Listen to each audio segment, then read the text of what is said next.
자, 많이 시원해졌습니다. 그죠? 예, 다행입니다. 잘 견뎌오셨고, 참아 오니까 뭐 어떻게든 가을이 다가옵니다. 추석도 가깝고요. 여러분, 그 옛날 창세기에 아담은 아주 좋은 환경 속에서 선악과에 대한 그 탐심, 그러니까 모든 것을 가진 자가 한 가지가 없어서 전전긍긍하는, 그래서 끝내는 그 한 가지를 범하고 마는, 그래서 그 선악과를 향한 탐심이 전 인류를 영생하는 목숨에서 사망에 이르는 생명으로 전락시켰다면, 지난주에 우리가 보았던 아이성 전투의 패배는 아간 한 사람이 그의 마음에 탐심을 인하여서 하나님의 말씀을 순종하지 못하고, 그래서 이스라엘의 참패, 당연히 이길 줄 알았던 전투에 실패를 경험하게 된 겁니다. 여러분, 그런 상황에서 이스라엘 백성들은 어떤 자세를 취했을까? 그걸 한번 생각해 보거든요. 여러분은 어떤 실패, 예상치 못한, 당연히 될 줄 알았던 것에 대한 실패에 이르렀을 때 어떤 자세를 취하는지 모르겠어요. 그러나 이스라엘은 생과 사가 걸려있는 전투의 실패였고, 그리고 또 여러 사람이 이미 목숨을 잃어버렸기 때문에 성경에서 1절이 표현하는 내용은 이겁니다. 맹장 여호수아조차도 두려워하며 놀라워하고 있는 그런 상태에 놓여 있었다, 그런 말을 합니다. 더 이상은 어떤 도전이나 새로운 시도를 할 수 없는 상황이 바로 두려움이라는 상황입니다. 그리고 그 두려움에 매몰되어서 충격을 받아서 그런 아무것도 계획할 수 없고 어떤 일도 실행할 수 없는 그런 상태예요. 그때 여호수아는 여호와께 적어도 기도할 수 있는 믿음의 체력이 있었다는 것이 중요합니다. 그러니까 믿음이라는 것은 일상에서 늘 발휘되는 그 어떤 것이 아니기도 합니다.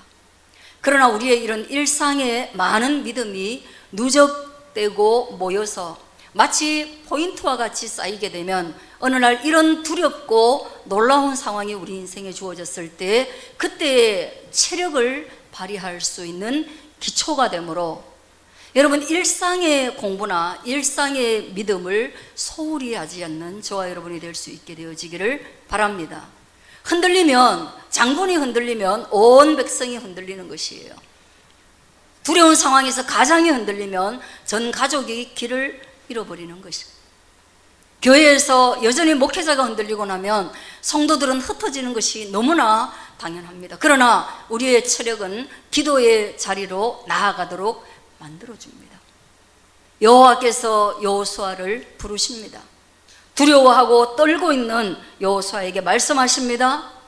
두려워하지 말아라, 놀라지 마라. 이 상황을 극복해라. 이 상황 속에서도 하나님은 여전히 이스라엘 백성과 함께하고 계시다. 놀랍게 하고 두렵게 하는 것이 하나님의 목적이 아니라는 거예요. 우리가 시련을 당하고 우리가 어려움을 당하는 그 자체가 하나님의 목적이 아님을 예레미야서에서 분명히 밝히고 있습니다. 인생이 수고하고 고통을 당하고 아파하는 것이 주님의 목적이 아니다. 그것은 오직 온전한 길을 갈 수 있도록 가이드하는 하나님의 지팡이일 뿐이라는 거예요. 그러므로 정신을 바짝 차리고 다시금 하나님이 왜 그러셨는지, 하나님의 지팡이가 어디를 향하고 있는지 찾아가는 것이 바로 우리의 기도입니다. 믿으시길 바랍니다. 여러분의 기도는 삶의 방향을 찾게 해줍니다. 여러분의 기도는 이 세상의 경쟁과 이 세상의 전투에서 두려워하고 떠는 마음을 붙잡아 줍니다. 무엇으로? 하나님의 말씀으로. 다시 아이성으로 올라가 내가 아이성과 그 백성과 그리고 그 성읍과 그 땅을 다 네 손에 넘긴다, 이 말을 하고 있습니다. 여러분, 너무 무서운데, 너무 두려운데 하나님이 저 두려운 대상을 우리가 먹을 수 있다라고 말씀해 주신다면, 여러분, 기도의 자리에서 그 폭발적인 응원은 이루 말할 수가 없는 거예요. 그러니까 여러분들이 한 주를 살다가 정말로 한 주 열심히 일했지만 손에 낚은 것이 아무것도 없고 빈손이에요. 교회에 가려고 해도 의욕이 안 생겨요. 내가 하나님을 믿는데 이런 빈손으로, 아니 빈손이면 괜찮은데 내 것을 오히려 빼앗겼어요. 예배당에 올 때 우리의 마음이 기쁠 수가 없습니다. 이 여호수아와 같이 두렵고 떨릴 수밖에 없습니다. 그러나 예배를 드리고 말씀을 듣고 찬양을 하고 주 한 분만이 온 우주의 통치자 되시는 것을 내가 다시 한번 확신할 때, 그리고 주님이 우리에게 너의 삶의 모든 정황 가운데서 내가 임재할 것이며 네 손에 다시금 그것을 맡길 거야. 그러나 너는 방향을 다시금 결정해 라고 말하면, 여러분 그 마음이 어떨 것 같아요? 그 얼굴 표정이 어떨 것 같아요? 그 어둠이 물러가고 빛이 몰려오는 것입니다. 그러므로 저는 여러분들이 교회에 와서 그런 은혜를 자주 경험할 수 있게 되기를 축원합니다. 자, 여리고와 그 왕에게 행한 것 같이 여리고와 그 왕들에게 뭘 행했습니까? 예, 숟가락 몽둥이 하나 손상한 게 없이 여리고와 그 성을 점령했잖아요. 이번에도 똑같이 아이성에서 그 일을 너에게 행할 거야.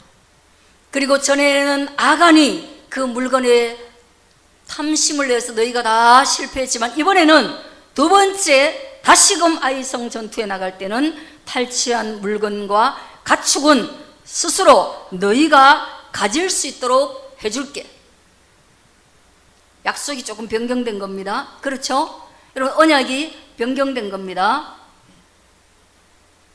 확실한 것은 한번 따라하면 순종과 불순종 뒤에는 하나님의 계획이 변경될 수 있다. 변경될 수 있습니다, 여러분. 아이가요, 너 1시간만 게임해 했는데 1시간만 딱 하고 끄는 거예요. 여러분, 그러면 엄마는 뭐예요? 그 아이의 순종을 통하여서 이 게임을 바라보는 계획이 바뀌어요. 뭐라고요? 야, 너가 1시간 하라고 했는데 딱 1시간 하고 끄는구나. 엄마가 일주일간 지키면 보너스로 주일에는, 주일은 안 되겠다, 토요일에는 2시간 할 수 있게 해줄게. 이렇게 변경될 수 있어요, 없어요? 당연히 있습니다. 저는 솔직히 말해서, 이런 얘기는 웃긴 얘기인데, 부조도 저는 바뀌어요. 이 아이가 이렇게 하는구나, 또 저 사람이 저렇게 하는구나. 그게 어떤 제가 보는 믿음의 이런 관점들이 있어요. 그럴 때는 이게 좀 바뀌어요. 여러분도 그럴 거예요. 그게 마치 용돈과 같이. 원래는 이번 설에 다 10,000원씩 주려고 했는데 친척아이 어떤 하나 아이가 너무 눈에 들어오게 하는 거예요. 그럼 여러분, 이 10,000원짜리가 나가려고 하다가요, 이 마음이 너무 커져가지고 이 10,000원이 원래는 안 작아요. 근데 10,000원이 너무 작다고 생각되는 거예요. 왜? 내가 그 아이를 애정하는 돈에 비해서 10,000원이 너무 작잖아요. 그러면 갑자기 주머니에 이렇게 넣었다가 빼는 거예요. 그래가지고 10,000원이 아니고 다른 애들은 다 10,000원 줬는데 불러가지고 야 50,000원 줬다고 다른 애들한테 말하지 마. 계획이 바뀝니까 안 바뀝니까? 바뀌어요.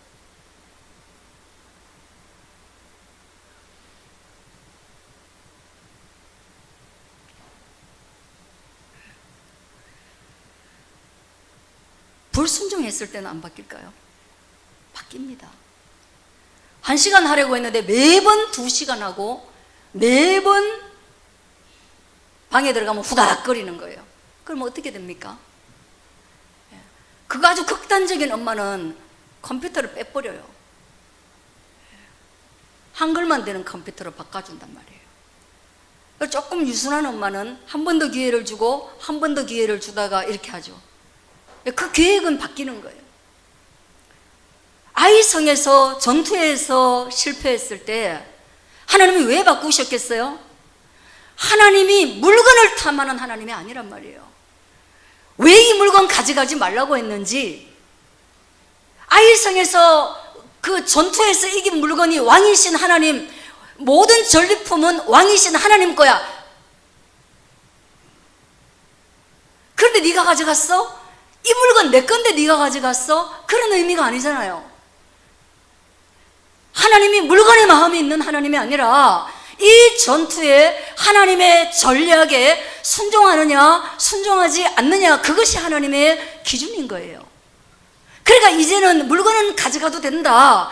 그러니까 이스라엘 백성들이 물건에 손댈 때마다 무섭잖아요. 막 전투하다가 물건만 보면 경기 안 일으키겠어요? 이 물건 만졌다가 나 죽으면 어떡하지? 이 물건 훔쳐갔다가 걔들은 온 가족이 몰살당했는데 딱 보고 이 물건 절로 옮길 때 여러분 누가 옮기겠어요? 무서워가지고. 하나님 미리 말씀하시는 거예요. 물건이 다가 아니야 얘들아. 물건을 만져도 아무 상관없어. 아니 오히려 너희가 다 가져가. 그래서 하나님의 계획이 좋은 쪽으로 바뀐 거예요. 왜? 두려움과 떨림으로 그것을 회개하고 그것을 정리하고 다시 하나님 앞에 섰기 때문입니다. 그러므로 우리의 하나님은 우리를 완전하라고 말씀하시는 하나님이 아니라 순종이 1번이지만 그러나 불순종했을 때 수정하고 회개하면 그것을 다시금 기회를 주시는, 두 번째 찬스를 주시는 하나님이신 것을 믿을 수 있기를 바랍니다. 그런 마음으로 살아야 돼요. 예, 하나님은 방망이가 아니에요.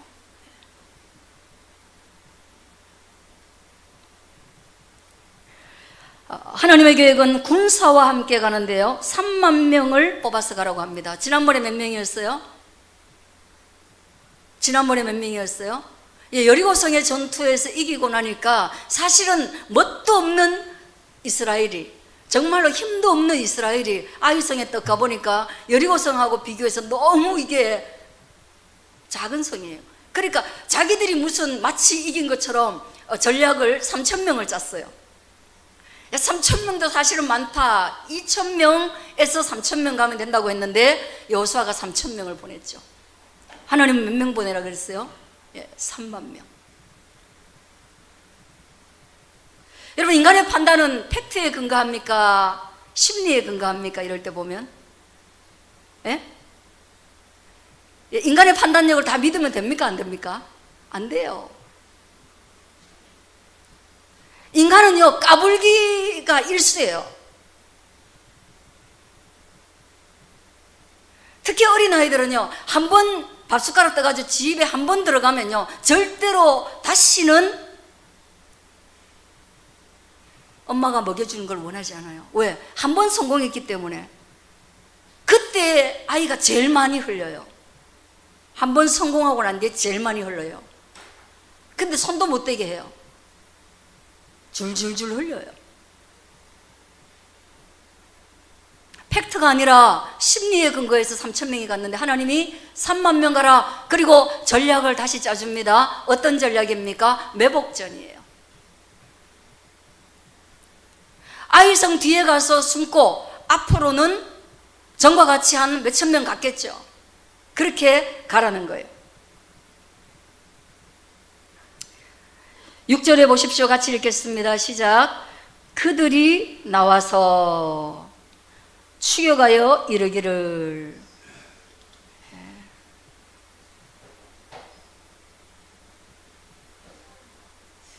예? 예. 예? 틀렸어요? 예, 처음하고 똑같아요. 뒤에 매복해 있는 거는 그들의 눈에 안 보여요. 밤중에 가가지고 살금살금 가서, 이거 여러분 드라마에 많이 나오는 장면 아니겠어요? 그죠? 몰래 가는 거. 뭐든지 몰래 하는 거는 매복이죠.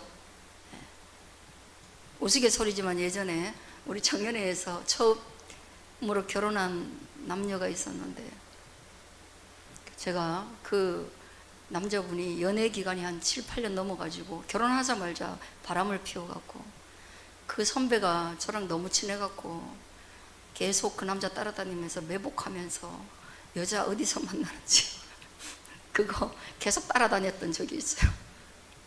발견했게요? 못 발견했게요? 네, 발견했어요. 그리고 그 발견하는 게요, 너무너무 충격이에요. 사람이요, 내 남자가 아닌데도 그 충격을 감당하기가 어려워요. 제가 이런 매복 해봤어요. 또 한 번 매복 언제 해봤냐면, 제가 중고등부를 담당했어요. 근데 여러분, 중고등부의 특징이 뭐냐 하면, 요즘 아이들은 정말 가출을 잘 안 하는 것 같아요. 근데 우리 때 아이들은 무조건 한 번씩 가출해요. 예전에 아이들은 무전여행하고 가출을 아주 그냥 그 자기의 그 영웅 심리, 뭐 그래 자랑으로 생각을 하고 그랬죠. 그죠? 그때 중고등부 담당하는데, 그 남자애하고 여자애하고 사귀는데 둘이가 없어진 거예요. 여러분, 전도사가 어떻게 되겠어요? 이거 지금 다리가 후두루두루 떨리는 거예요. 둘이 갔는데 3명이 돌아오면 여러분 감당하시겠어요? 제가 막 다리가 막 후두루두루 떨려갖고 있잖아요. 그 밤부터 잠을 못 자고 맨날 매복했어요. 어디에 매복할게요? 물건 가지러 한 번은 올 것이다. 그래, 남자의 집에 우리 부장 집사님 매복하세요. 여자 집에 제가 매복하겠습니다. 그 다음 또 아이들한테 물어가지고 걔들이 잘 가는데 뭐 PC방 이런 거 있잖아요. 예전에 거기 매복해가지고 찾았게요? 못 찾았게요? 예, 찾았어요. 죽이려 하다가 안 죽였어요. 며칠을 걸렸어요. 이게 매복이에요. 매복. 모르게 하는 거. 그랬는데 이 매복이 이루어질 때 아이성 사람들은 뭡니까? 이스라엘은 실패를 인하여서 자신들의 성공이 이전에 어디에서 왔는지 추적해서 들어가 보니까 자기들의 군사력이 아니라 하나님의 은혜에서 온 거예요. 전쟁은 팩트로 치러지는 게 아니다. 이순신 장군도 팩트로 전쟁을 하지 않았다. 전쟁은 뭐냐? 믿음에 의해서, 하나님의 손에 의해서, 믿음이라는 그 담대한, 하나님을 의지하는 그 담대함에서 전쟁이 치루어진다는 거예요. 예, 맞습니다. 이것은 심리를 넘어서 영성의 전쟁이었던 거예요. 이스라엘이 그렇게 했어요. 그래서 이제 그 실패를 복구합니다. 근데 반대로 아이는 어떻게 합니까? 어쩌면 성공이 실패의 어머니가 될지도 몰라요. 실패가 뭐 성공의 어머니라고 하는데, 제가 본 많은 성공은 실패를 불러왔습니다. 그리고 제가 본 많은 실패는 성공에 도달하지 못하고 골병들더라고요. 솔직히 그랬어요. 대부분은 실패하면 일어나기 어렵습니다. 일어나기 어렵기 때문에 일어난 사람들이 그 강연을 합니다.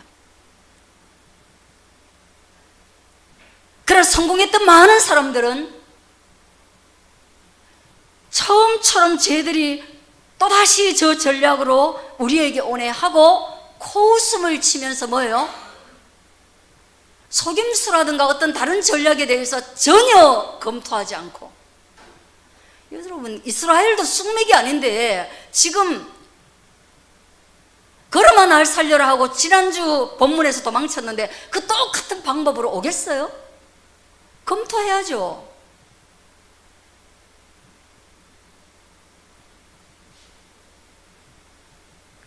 와 하고 달려나가는 것이에요.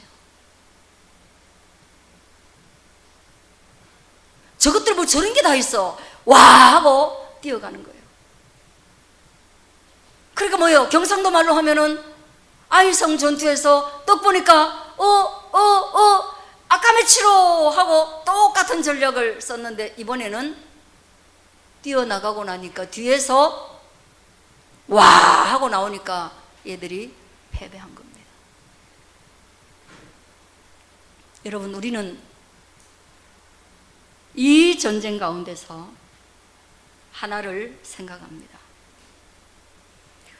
모든 전쟁이, 모든 승리가 하나님께 속하였다라는 믿음의 사람들이 리더가 되어야 한다.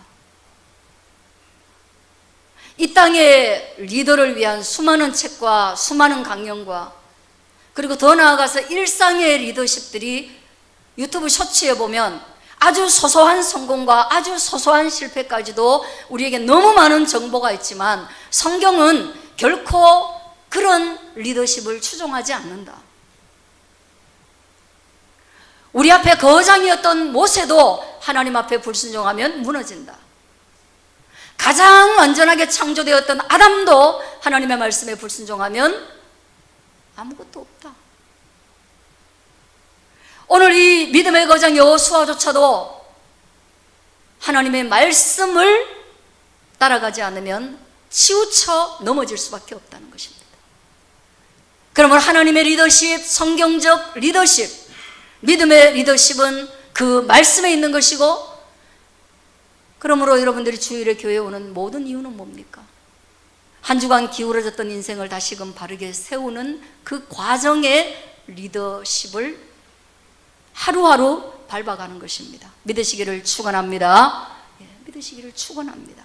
동일하게 듣고 하나님의 말씀을 동일하게 듣고 따라왔지만 모두가 다 같은 것이 아닙니다. 라합은 여호와의 이름을 불렀고 아간은 유대인이면서도 불구하고 여호와의 이름을 부르지 않았고 이스라엘에게 패배를 안겨주었으니 오늘 우리는 다시 한번 누구든지 주의 이름을 부르는 자는 구원을 얻겠다라고 하는 로마서 10장의 말씀, 로마서 10장 13절의 말씀을 따를 수 있기를 바랍니다. 그런즉 그들이 믿지 아니하는 이를 어찌 부르리요? 듣지도 못한 이를 어찌 믿으리요? 전파하는 자가 없이 어찌 들으리요? 보내심을 받지 아니하였으면 어찌 전파하리요? 기록된 바 아름답도다 좋은 소식을 전하는 자들의 발휘함과 같으니라. 할렐루야. 그래서 이 믿음을 우리가 전하는 거예요. 이 세상에서 방황하고 흔들리는 팩트와 심리 사이에서 절절 매는 실패의 두려움 때문에, 성공의 우쭐함 때문에 기울어진 이런 인생을 위해서 다시 한번 하나님 말씀하시기를 너희는 세상이 아니라 주의 이름을 부르라. 그러면 구원을 줄 것이다. 그리고 그 구원의 이름을 너희 혼자 알고 있지 말고 증거해라. 내가 너희를 보낸다. 보내면 그들이 듣는다. 그리고 그들이 믿는다. 이것을 위하여 너희가 보내심을 받았다. 할렐루야. 네팔을 그렇게 해서 가는 거예요. 그럼 보내러 갑니다. 기도해 주시길 바랍니다. 여러분, 네팔 땅, 감비아 땅에, 감비아는 지난번에 말씀드렸던 선교사님 그 개인적인 그 일이 계속 조금 아들과의 문제가 지속이 되어서 쉽지가 않은 것 같습니다. 그럼에도 불구하고 사역은 이루어지고 있는데 지금 보고가 안 올라오고 있어요. 마음속에 고민이 많은데 그렇다고 해서 가장 어려운 시기에 책무를 다하지 않는다고 해서 뭐 후원을 끊는 거는 어려울 것 같고 좀 길게 되었기 때문에 갈등이 옵니다. 그리고 여러분들 베트남 사역은 계속 보고받고 있는 것이고 또 목사님도 올려주고 계시고, 네팔 사역은 작년보다 올해 아이들의 수가 훨씬 많아져서 비용이 더 들 것 같고, 그리고 이번에는 히말라야 산맥 전체에 돌면서 기독교 서적을 아이들에게 전달해주는 그 과정에 우리 두 사람도 거기에 참여하게 되지만 현지인도 8명이 참여하게 됩니다. 그리고 2명은 또 이 비용이 너무 많아서 아끼려고 오토바이를 타고 히말라야까지 간대요. 그래서 오토바이를 타고 가면 엉덩이가 안 깨지냐고. 여기는 괜찮아요. 대부분 다 그냥 그렇게 오토바이 타고 다녀요. 몇 시간 가면 돼요? 아마 10몇 시간 되겠죠? 이러더라고요. 아무렇지 않게 얘기해서 저도 아무렇지 않게 들었습니다. 오토바이 타고 10몇 시간 가면 아마 엉덩이 종기 날 텐데. 비용을 좀 아끼시려고, 현지인들은 또 비행기도 평생 타기 어려운 사람들이거든요. 그래도 그 현지인들이 한 달에 10만 원이 월급인데 그 배포하러 가는 사람들은 자기 헌금을 5만 원 냅니다. 그러니까 우리로 말하면 한 100만 원 내는 거예요. 그죠? 그래서 여러분들이 기도해 주시고, 저는 이 돈이 쓰여지는 것도 중요하지만 또 하나는 이 돈이 헛되게 쓰일까 봐 너무 그런 거예요. 그리고 기도하지 않으면 다 헛것이거든요. 다 날아가 버리는 거예요. 이 소식을 전하러 가서 우리의 기준되는 예수님을 그들에게도 증거하는, 이것이 우리 인생의 또한 보람이고, 또 여러분들도 그 중심 되신 예수 그리스도를 부여잡고 한 주 한 주 정말 중요한 문제들은 정말 기도하면서 결정할 수 있기를 축원합니다. 점검하십시오. 잘 모르겠으면 선생님한테 질문하러 가는 것처럼 여러분 저에게 오십시오. 다른 것이 아니라 그 일에 말씀이 무엇을 이야기하고 있는지 그건 알려드릴 수 있잖아요. 그죠?